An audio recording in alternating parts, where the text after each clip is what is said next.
So if you're taking the ACT, how do you answer the vocab in context questions that are going to crop up on the ACT's reading section? Well, that's exactly what we're going to talk about in this video.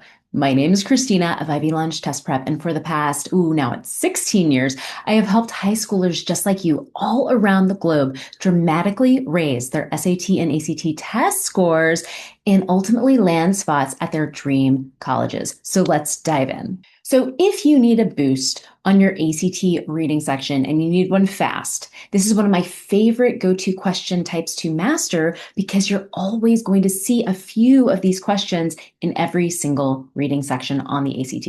So what is a vocab in context question, you ask? Why, generally speaking, the structure of these questions tend to have the exact same format, okay? And it is this. As used in line, some number that they give you, that is the line number. The word, they give you a word, usually in italics, most nearly means, and then they give you 4 different answer choices with 4 different vocab words. Here is an example to show you what I'm talking about the format. Here in the brand new ACT's new format, diagnostic test that they provide on the ACT website. Here's just a sample question, just so you can see what this looks like. So as it's used in line 80, the word abandon, and it's in italics, most nearly means, and they have 4 different answer choices. So uninhibitedness, relinquishment, retreat, and denial. So that is what the question type looks like. Now, what this question is asking you to do might seem simple enough. You're just going to pick the answer choice that means the same as the word in question. However, many test takers, for instance, those who haven't worked with me one-on-one when I help with this for the ACT, they still put the wrong answer. And you may be wondering why that is. Or you may be wondering why you are still picking the wrong answer to this question type. So most students, and this might be you, assume that they should approach these types of questions as simple vocabulary quizzes, like flashcards with only one answer. But it's really different from that. You see, the ACT will try to hoodwink you by providing several answer choices that technically do fit some definition of the word in question. So that's why I didn't call these vocab questions. I specifically called them vocab in context questions.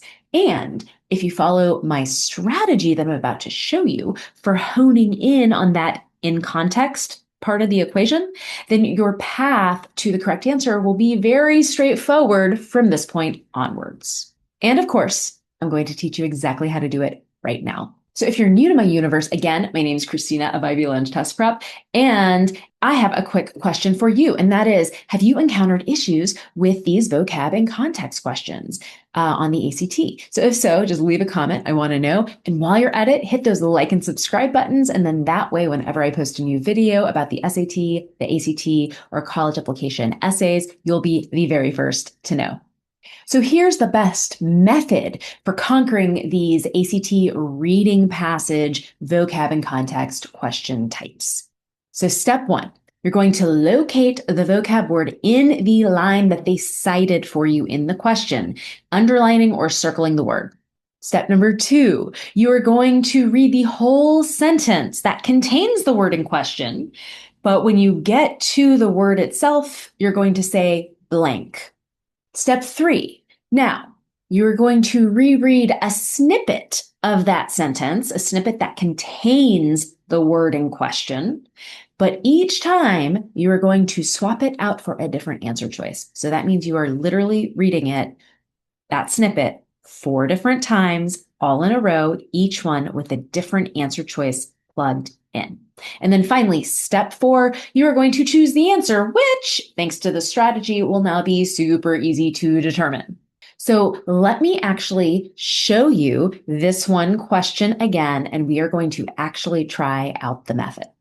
Okay, so you see this question 18, you realize by its structure that it is a vocab in context question. So step 1, we find line 80 and we circle or we underline the word abandon. Here is line 80. Here is the word. I am highlighting it because this is on the screen. If you were doing the ACT on the screen, this is what you would do. If you were doing the paper and pencil version of the ACT, again, you would underline or you would circle.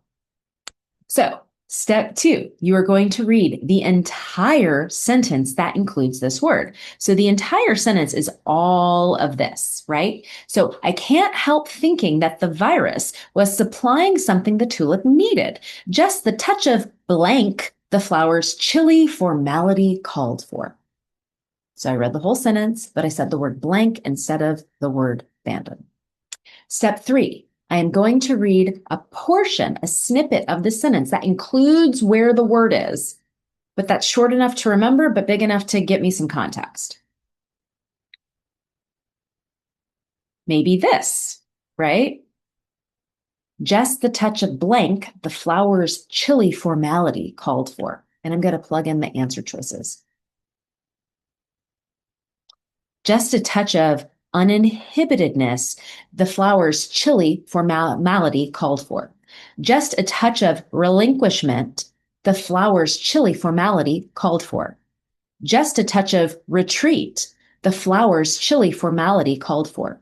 Just a touch of denial the flower's chilly formality called for. And finally, I'm going to pick the answer choice that makes sense. So here's the thing.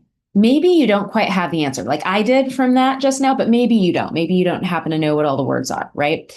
But I'm sure you were able to cross out some. Maybe a touch of denial, that makes no sense. A touch of retreat, a touch of relinquishment. Like a lot of these just don't make sense. When I heard just a touch of uninhibitedness, maybe you don't know what that word means, but you can't cross it out from that.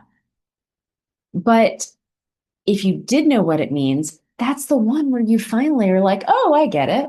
A touch of not being so stiff, right? And it makes sense. So usually from just reading those 4, there's only going to be one where you're like, oh, now I understand what it's talking about. And so now you can, in this case, choose answer choice F and you're done. The Ivy Lounge test prep way.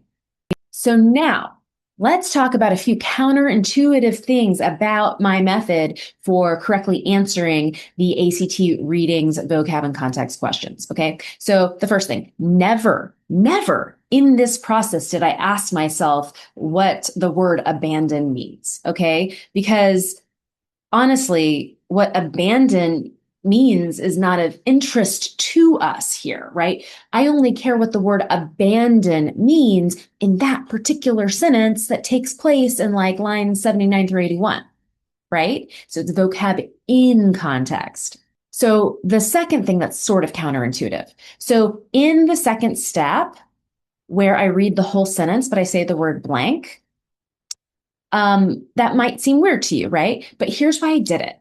So I did this so I could silence my preconceived definitions that I might have about the word abandon in this case, right? And so that I can remain neutral when I try out the 4 different options that are going to happen next, right?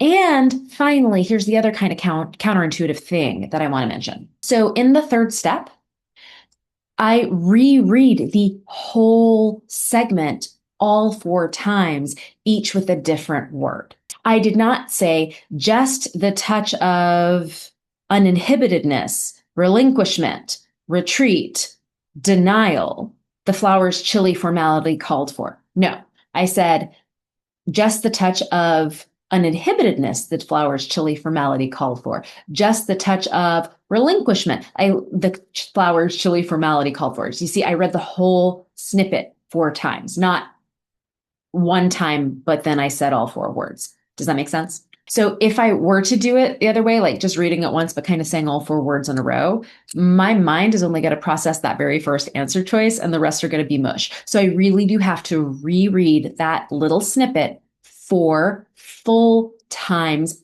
in a row, each with the different answer choice. So my friends, that is the Ivy Lounge test prep way to ace the vocab and context questions on the ACT's reading section. So if you can stay on track and follow these 4 steps in the order without skipping around and without cutting any corners, you, my friend, are going to pick up a few points. And on this new format of the ACT's reading section, each question counts 1 or 2 points for you because there's so few questions that count. Okay.